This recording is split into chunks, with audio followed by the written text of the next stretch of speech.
welcome to the Voice of the Coast. I am your host, Danika Foley. With me, we have Margaret Theriot, who's a member of St. Mary Excel. And look, I love having new people here. So just don't make it your first and last time. Sounds good. All right. Good. Well, she's a part of St. Mary Excel. It is an economic diversity promoting group, pretty much. And you may have heard of St. Mary Excel, but I think this may be the first time having you guys right here on the Voice of the Coast, but it won't be your last. I hope and not. You are moving forward with this new idea, and it's called LANERR or LANERR. And for the purpose of this interview, we'll call it LANERR. I think it just kind of rolls off your tongue a little bit easier. Agree. So tell me what the acronym stands for. So the acronym is LA is Louisiana, National Estuary Research Reserve.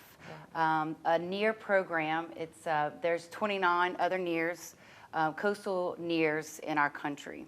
Unfortunately, Louisiana has not received a NEAR yet, and so right now we're trying to promote to get that NEAR here in the Atchafalaya zone. And that is so awkward, the fact that we are a coastal state and we don't have a NEAR that pretty much it promotes the estuaries and keeping our coastline intact, and we don't have that. Right. Now, we'll say in just recently we've had a coastal center come up on Nicholls State University. Correct. There's also the Barataria National Estuary Program, BITNEP. I may have left out a letter or two, but it's BITNEP.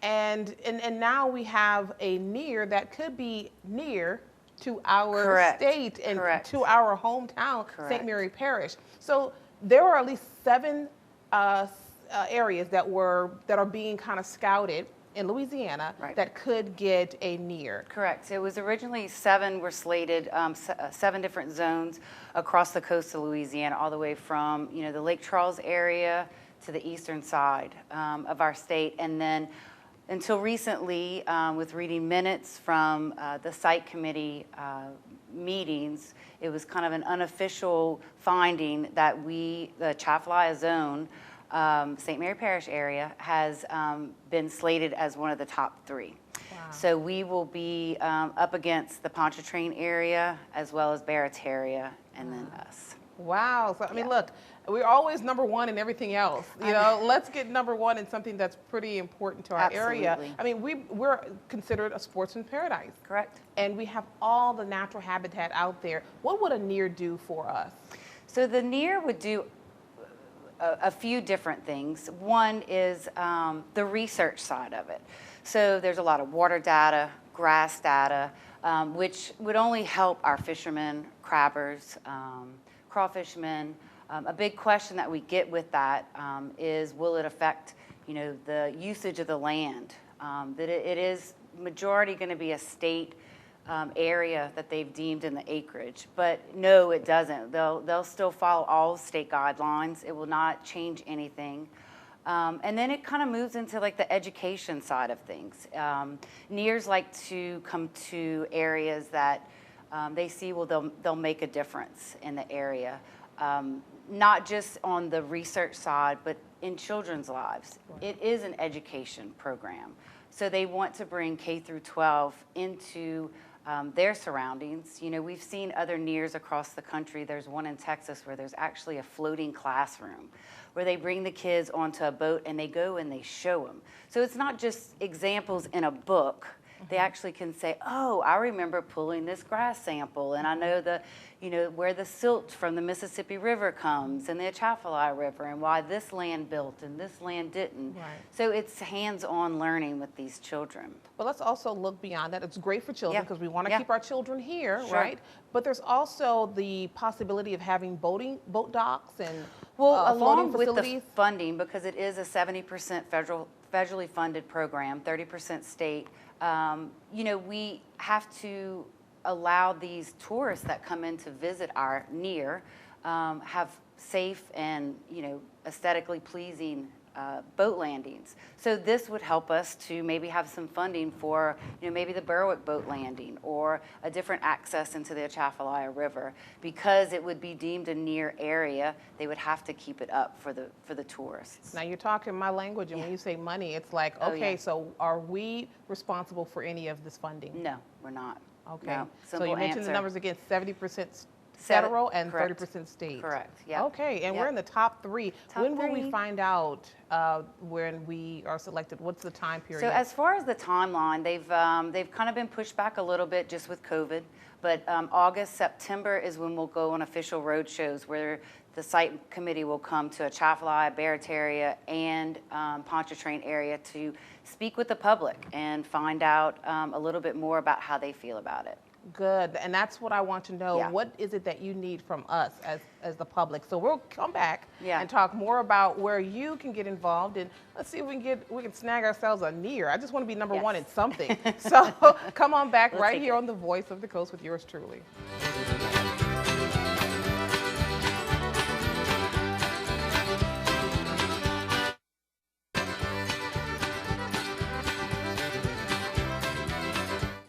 Welcome back to the Voice of the Coast. Again, I am your host, Danika Foley Long, and I'm here with Margaret Theriot, who is a member of St. Mary Excel, and we're talking about LANERR. If you need to know more about it, make sure to go to Facebook. They are LANERR, and give us what that acronym stands for one more time. Sure.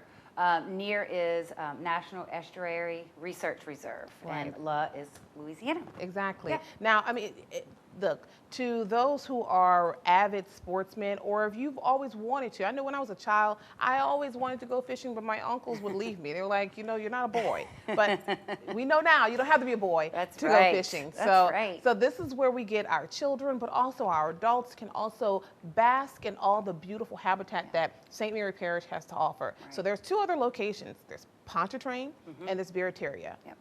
Also beautiful. But what sets us apart from those other 2 places? So I think the biggest thing that sets us apart is the story that we can tell here.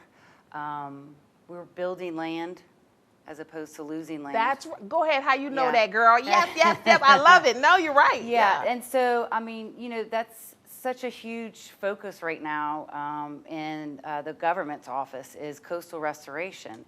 And why wouldn't we want to see and investigate and research an area that's actually building land? I bet you didn't know about Foley Island. No, where's Foley? I'll tell you about it You have after to in tell the me. break. Okay. But you know, that's one of the big things that we see. I mean, we have a little bit of everything. We have fresh water and the salt water, the brackish water. Yes. The access that we have to St. Mary Parish, Highway 90, it connects us to Lafayette to New Orleans as well. We can drift off through LA 70 up to Baton Rouge. You know, we have Thibodeau close by. So the access for people to come in, the tourists, people that are passing through that, you know, I've always said this, that tourists may tend to pass over us because of the Highway 90, you know, the bridges once they were raised. With a LANERR, when they Google what's there to do in St. Mary Parish, this will pop up. So they'll take the exit, wherever the building would be to visit, and they'll come to visit our area. I'm sure they'll grab lunch. They might stay the night. You know, so it kind of just adds on, it snowballs into that economic diversification for the LANERR. Now, we have solidified ourselves in the top 3. Have they already made their way through our area? Have they been secretly looking at our area? I'm sure. You know, the site committee is an array of people that are directly through Louisiana. The CPRA, the Louisiana Department of Wildlife, the governor's office, some of the people that are on the site committee have done a lot of research here within the area. So they're very familiar with the area, which is why we were chosen originally in the top 7. And as promised, I wanted to ask you, what is it that you expect the public to do? If we don't have to come out of pocket, which is great, we don't have to come out of pocket with any money, but what can we do to further this along and secure the #1 spot? So the biggest thing that we've taken away from all the Zoom meetings, and I want to kind of say this, that this is not a St. Mary Excel project. This is a community project. If anybody else wants to jump on the bandwagon with us, we would be more than happy to have the help, which is why we're here. I'm here today, is to let the community know that this is just as much their responsibility as it is ours.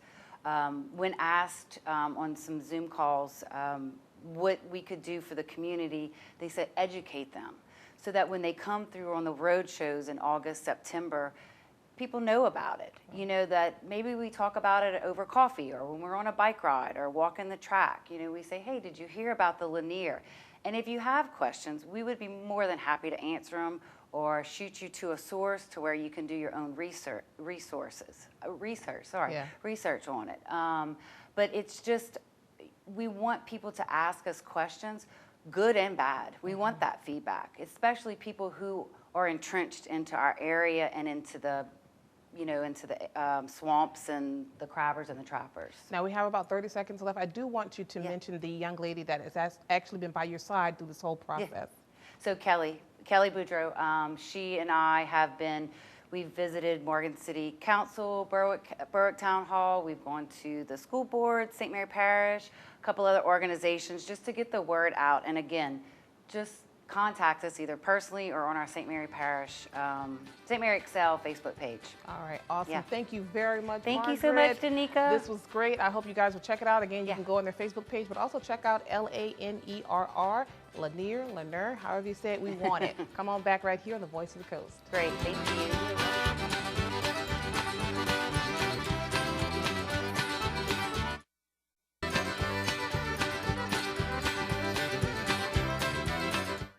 Welcome back to the Voice of the Coast. I am your host, Danika Foley Long, and I'm here with Mr. Bill Goessl, who is the chairperson of the annual Bayou BBQ Bash. I cannot believe we're now on 10 years of the Bayou BBQ Bash. I remember when it first started and we had Mr.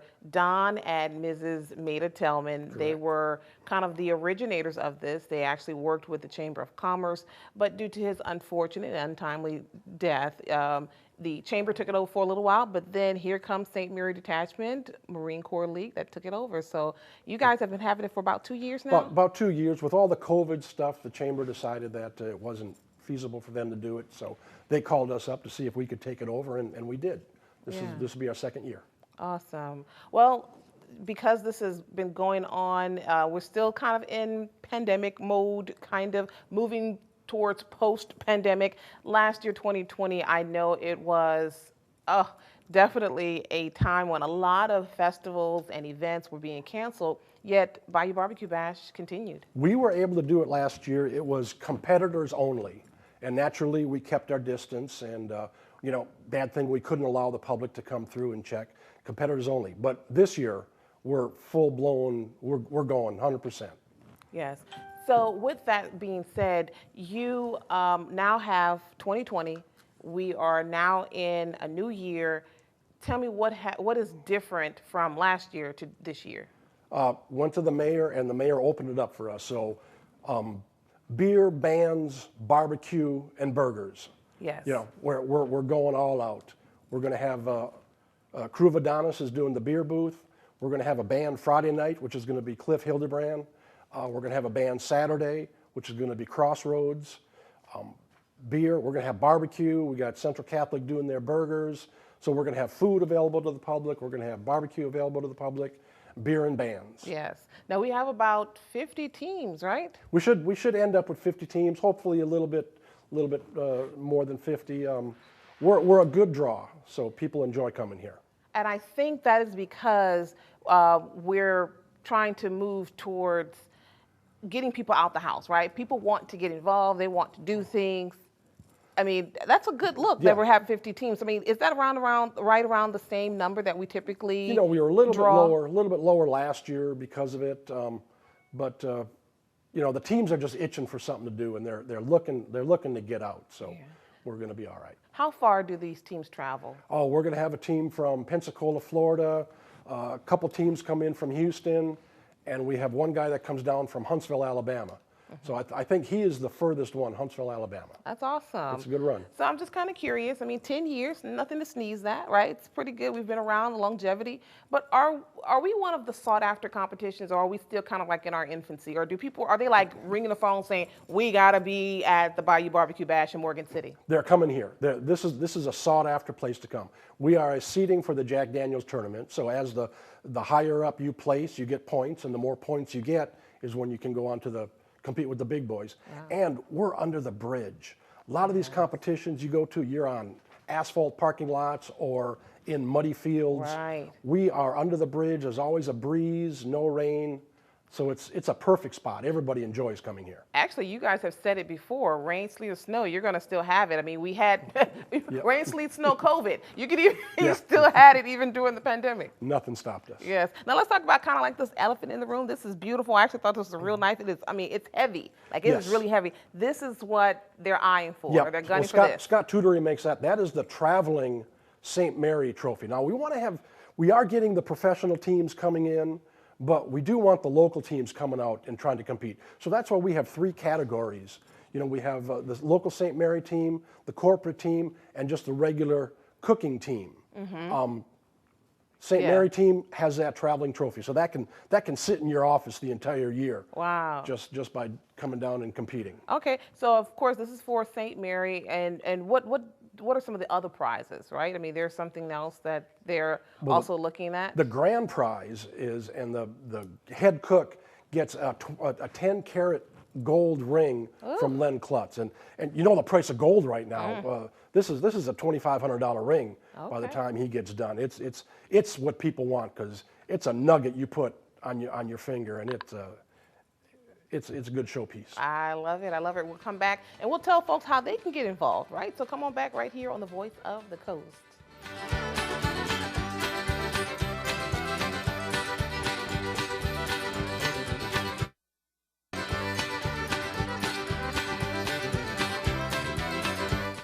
Welcome back to the Voice of the Coast. We have Bill Goessl, who is the chairperson of the 10th Annual Bayou BBQ Bash, which is coming up July 22nd through the 24th. And I'm saying 22nd because, again, as I told you, there's a part where you, too, can get involved. There's at least 2 times you can get involved. We have Meet the Cooks. Come on out. And it is typically a very nice day. Also, you can taste some of the barbecue. Oh my goodness, you don't want to miss it. But also, I believe Ms. Maida Tellman, again, I mentioned that she and her husband were at the helm of this event when it first kicked off 10 years ago. Sometimes she'll bring some of her goodies. You don't want to miss it. That's right, you don't want to miss that either. So if you just want to come out for happy hour, it kicks off at 5:30 on July 22nd. Then on the 23rd and the 24th, that's when you have the competition that's going to kick off underneath the bridge. Now, you are looking for judges. I think you guys are open to like 100 judges. Yeah, we need like 40 judges per meet per competition. Wow. So yeah, and John Cart is taking care of the judges. So anybody wants to judge, just give John Cart a call. Yeah, and John Cart is State Farm. So look up John Cart State Farm in Bayou Vista. Just give him a call and say, hey, I'd like to be a judge. I understand they judge beef, brisket, and chicken, brisket, and ribs. Yeah, I said beef and brisket. Sorry. Say it one more time. It's brisket. Chicken is usually goes at 12 o'clock. Ribs at 1:30, brisket at 3. Thank you very much for that. So again, if you want to be a judge, make sure to sign up. They are in need of judges. But also if your kids have, some cooking spirit inside of them, I mean, hey, they live in South Louisiana. So tell me about how the kids can get involved. Well, Canada's is doing the kids queue again, and it's cooking a pork chop, I believe, is what you're going to do. And the ages are 9 to 12-year-olds in one category and 13 to 17 in the second category. Awesome. So Canada's is heading that up. Okay, and now usually when in these competitions there are strict requirements. You cannot use certain grills or smokers, but you guys have kind of expanded the use of different types of equipment. They have, and I got a phone call from a guy who wanted to join, and he said, can a pellet smoker be good? And at first I told him no. I said, that's cheating. I called the judge, and he said, no, pellet grills are now allowed because you're using the pellet. The pellets are considered the wood source. So if you have a pellet grill in your backyard and you want to come cook, come on out. It's $165 to join. Okay. That's $50 a meet plus $15 for the utilities for the city. But you can win a $2,400 gold ring. Yeah. And we pay the first 10 places. So it starts at $500 and I think it goes down to like $75. Wow. So a lot of people you get your money, you get your food cost back just by placing in the top 10. Now, how can they join? Like, where do they get that application? Is that from the chamber? We go to bcabbq.org, and you can download the application, or call me at the cleaners, or come by the cleaners, 384-3446, or my cell 372-8880, and I'll get you one. But bcabbq.org, and everything will be on the the website. Very good, because I was going to have you to repeat that. So just one more time, just for good measure. BCABBQ.org. All right. And I will say this, because I would love to see more locals get involved, because we actually had one of our own, very own, actually win. Sure. Yes, a couple of years ago that I recall. Well, Barry Walker always places pretty well. And Harlan won brisket one year. Yeah. And Mark Stevens won chicken one year. Yeah, which, yeah. God knows how that happened. But Mark. You know Mark- what? I know Mark these did it. competitions get very, very, they're very competitive. I'll just say that. But it's good competition. It is. It's a lot of fun. It's good, clean fun. I mean, Yeah. people are. It's just good. It's just a good time. And it's a good time for everybody, for the family, because there's going to be music, there's going to be beer, but there's also going to be arts and crafts. So head on over to Main Street for that downtown in Morgan City. Thank you very much for this. I really appreciate it. And thank you guys for joining us. Make sure to join us on Facebook. We are KWBJ TV 22.